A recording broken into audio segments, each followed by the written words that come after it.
know Cranberry. Every day I go here, every morning, and I write some poems just standing here,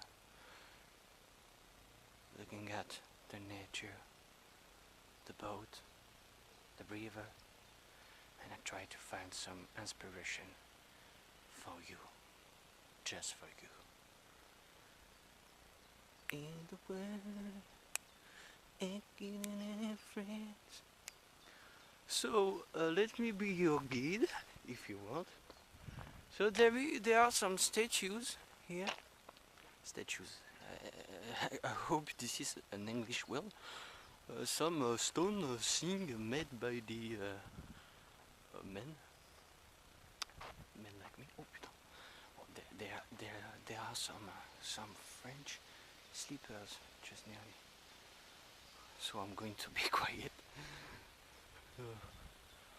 I made this one yesterday morning, just for you. I made this one. I was drunk, okay.